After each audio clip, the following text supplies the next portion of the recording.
Mini.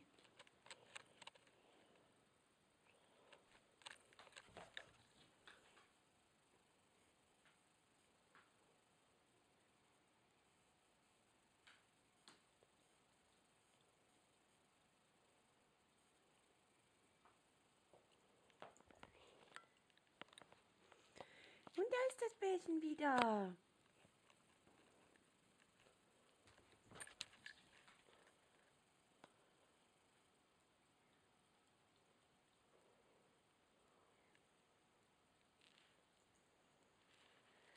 Ihn.